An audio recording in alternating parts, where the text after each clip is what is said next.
Eto Marlon, look. Of what you said earlier, Representative Kimbo, let's stick to the plan. Yun yung narinig ko sa iyo kanina. I do not recall saying the phrase, stick to the plan. I ruled that we stick to our plan. We stick to our plan. Di ba? Sinong matutuwa sa mga taong yan na nagsinungaling ka tapos papasinungalingan mo yung kasinungalingan mo? At merong merong parang collective effort, 'di ba, na parang i-bully siya or something like that. Na sobrang galing ni VP Sara kasi napapalabas niya yung mga salita sa bibig nila nang wala naman siyang sinasabi. What's up mga kababayan? News that matters here. Dito sa video natin ngayon ay ating panonoorin o pakikinggan sina Miss Pam at Sir Marlon mga kababayan. Kung mapapansin yung mga kababayan sinisiraan na naman ng mga bayarang media itong si VP Sara na sinasabi nila na ang ulo ng balita o highlight nila na tila'y nakikipagbardagulan di umano o nakikipag-away itong si VP Sara sa nasabing budget hearing. Pero ang katotohanan doon mga kababayan alam naman natin na una pa lang inumpisahan na ni VP Sara na kaya siya nag-iisa doon upang protektahan ang kanyang mga tauhan na under niya sapagkat alam niya na once na umupo siya doon maaari siyang makontempt lalo na't pinagkakaisahan at plano na ng mga buhayang kongreso ang politikahan nito. Na matutuwa kayo dito sa video natin ngayon mga kababayan sapagkat huli sa bibig itong si Representative Kimbo na mag-stick to plan dapat di umano ang mga kasakasama niya at huwag magpasway sa nasabing script. Grabe naman yan. Na sino ang nag-utos sa inyo? Franz Castro, Raul Manuel, at mga nauupo dyan. Si Tamba ba? Si Liza? O sa madaling salita ang bangag na administrasyon ba? Grabe naman kayo. Pero bagong lahat mga kababayan, huwag niyo po sana kalimutan mag-like at subscribe para updated ka sa mga uploads ko araw-araw. At yun na nga mga kababayan, kahit anong pang-upat nyo, kahit anong paninira nyo kay VP Sara, malalaman at malalaman ng taong bayan yan. Dahil hindi naman bulag at hindi naman lahat bayaran kamukha ng mga iilan dyan na okay lang na ibenta ang prinsipyo basta lang mabayaran. At sana wag na tayo makisama sa ganunong sistema sapagkat ang pinakalayunin natin ang ating karapatan na magkaroon ng malinis at tapat na gobyerno na uunahin lagi ang mga hinaing ng sambayan ng Pilipino kaysa sa personal na interes. Kung kaya naman hindi ko na patatagalin pa, heto na ang buong video. VP Sara was not trying to be ignorant or an idiot when she said na kapag kinontempt nyo ako, hindi siya tanga sa batas or sa process. Minsan namang naging kongresista din si VP Sara, di ba? Yes, and ready siya. Sa tingin ko, ready siya kung anumang pambabalahura ang gawin sa kanya. Kung iko-contempt siya, kung dumating sa puntong yun, tingin ko, nakahanda rin siya physically, emotionally, mentally, and higit sa lahat, spiritually. Yeah, tama din tong sinabi ni Josepo na big balls, yung balls ni VP Inday doon, pinagsama-samang balls ng lahat na nandun sa kabilang row ng panel, Marlon. Kasi, alam mo, to the point na tuwang-tuwa ako sa gesture niya, alam mo, yung nanduduro na siya ng pen. Ay, gumagano. Oo, yung parang, yung tinurn around niya yung table na parang, to the point na si Rep Stella Kimbo halos hikain.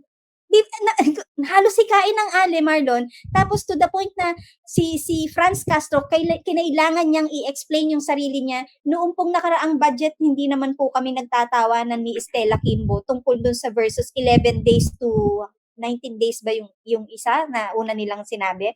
And then to the point that even Rep Stella Kimbo said na I don't remember saying or doing something like this, blah, blah, blah.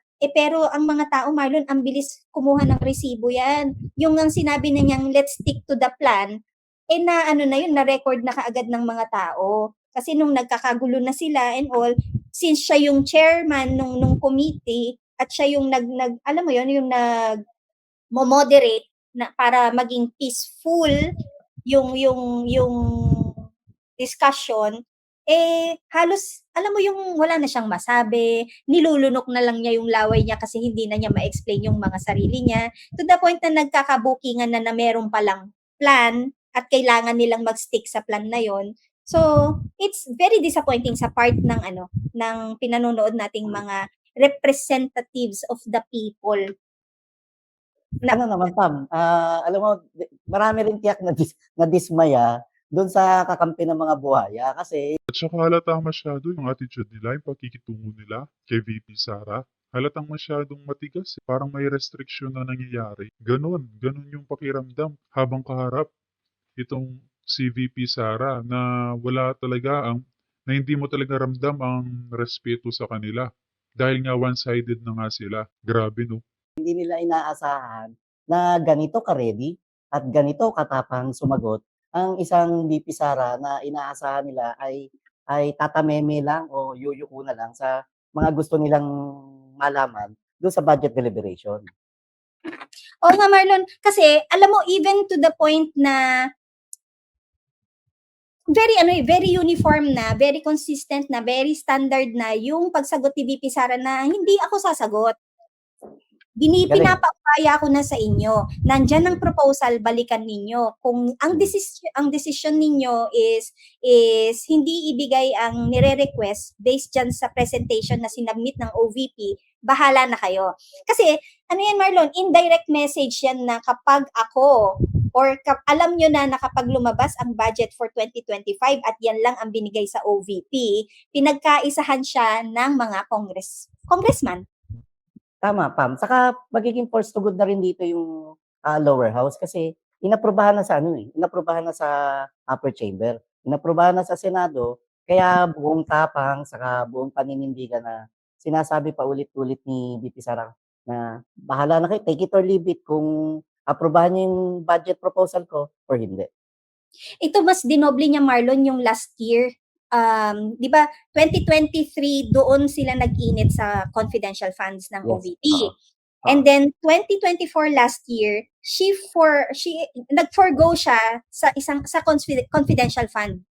Hindi na siya tinanggalan na siya ng line item ng confidential fund. Tapos ngayon, that means to say, last year pa lang, nile-let go na niya. How much more this year? Ano bang habulin niya kung alam naman niyang ang resulta sa Congress, ganyan na papahiyain siya sa deliberation, tapos hindi rin naman siya aaprubahan. Kahit anong sabi Yun nila, nga. Marlon, na Tama. i-realign na lang natin kung ano yung mga project ninyo sa mga concerned agencies. Should Kaya nga sinabi ni dating Pangulong Gloria na wag naman dito, no? Wag naman sa budget hearing ang pamumulitika kasi nga halata masyado Panggigipit na lang o pang-iipit ang nangyayari o winiwika nitong sina Franz Castro. Kaya tama lang ang ginawa ni VP Sara ng matauhan naman itong si Castro. not apply also to the offices of these congressmen when you say, di ba meron din silang mga Marlon, yung medical assistants, meron silang AICs, ba't hindi nila i-align sa DSWD? Doon sila kumuha sa DSWD. Or wag nilang budgetan ng mga opisina nila sa budget ng DSWD.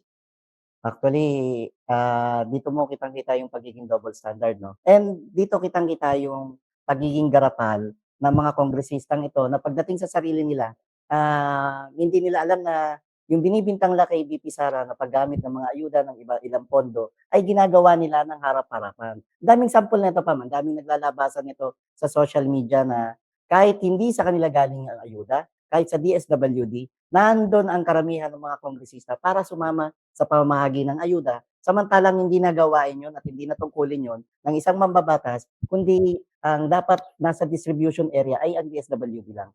Sa halip, sila mismo ang nandun para para doon naman ipakita yung pagiging epal nila. Yun din Marlon yung yung question ko din doon, no, yung pagiging double standard nila. Remember that moment when Stella Kimbo said, "May I remind the resource person, Madam Vice President," sabi niyang ganyan, to act with respect doon sa mga, yung kapwa niya kongresista doon, Marlon.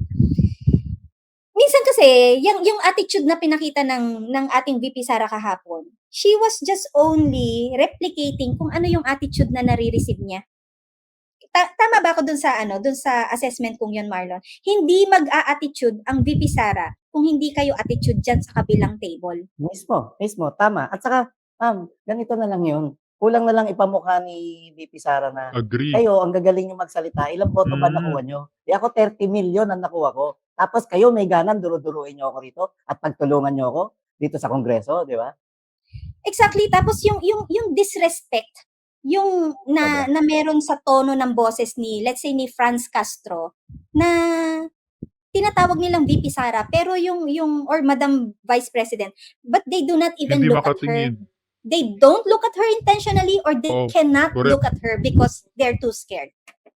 Asa Scared. doon? Saka alam nila sa sarili nila na mga gawa-gawa lang, yung mga pilit lang sila nagbibintang laban kay Vice President Sara. Kaya hindi Eto makatingin ng mata sa mata. Oo nga eh. Tingnan mo, Marlon, ito yung favorite part ko eh. Bakit siya biglang tumapang sa tingin mo? Yung biglang tapang, hindi. Built-in na yun, pang. Ano Okay. yun, dugong nananalantay na yun dahil dugong Duterte yan. Ang ganyang pinakita niyang tapang kahapon sa Kongreso, ito na yung galit sa pagkadismaya. Dahil alam niya, mulat mula kung ano-ano lamang gagawing bintang at kung ano-ano lamang ihahanap na butas laban sa kanya yung mga kaharap niya mga buhaya. O sige, tama ka, very, very correct ka dyan sa sinabi mo na built-in yung tapang. Hindi lang ni Inday, nilang magkakapatid. Actually, nilang pamilya. Built-in yan. Pero ang question ko kasi, ngayon lang niya pinakita yung pangil niya yan. Mula nung siya ay nag-resign na as DepEd Secretary. Nung pumalas Mismo. na siya sa Exactly. pagiging Cabinet Secretary. Marlon, Tama. I just received a message saying, it's a message guys I don't know, maybe unverified, but very interesting to read. Wait, let me read it to you. That allegedly BBM is requesting for a one-on-one meeting with VP Sara. Okay. Alam mo, yung meeting na yan, Marlon, should not happen. If this is true, yung meeting na yan, dapat ma-avoid na yan kung kahapon pa lang pinatigil na niya ang Congress. Because he has that power, Marlon. We have to remember, yung very first na pag-upo ng 2022 ng mga nanalo, ang preparation natin nun, budget ka agad, Marlon, di ba? Kasi umupo tayo July. Tama. Budget na ng following month. Mm. We were all busy, na force tayo to learn and to familiarize ourselves with the terms and all.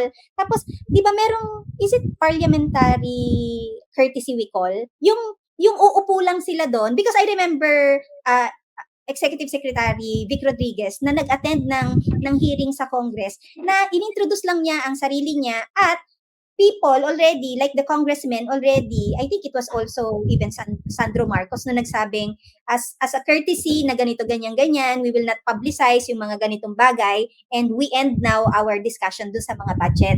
Tapos, little by little, nawawala kay VP Sara yung ganun na courtesy. Hindi siya pinagbigyan. Tama, Pam. Alam yan, ang tawag doon kung tama ako, interparliamentary. Oo, yan, sorry. Tama. Ano ba to? And kasi nung unang upo pa lang, ramdam pa natin yung unity. Ramdam pa natin yung pinasabing unity. Pero eventually, lumabas yung tunay na kulay and eventually, unti-unti nang naglalabasan ang mga tunay na sungay na mga kongresista na walang ibang ginawa kundi muri ng puwet ng boss nila. So, you're saying wala talagang unity? Wala na. The mere fact nung pinayagan pa lang o binigyan ng green light yung pagtutulak ng People's Initiative o Charter Change, alam na natin na unti-unti nang nilalaglag si VP Sara at kung kabi-kabila na rin ang ginagawang panggigipit sa pamilya Duterte.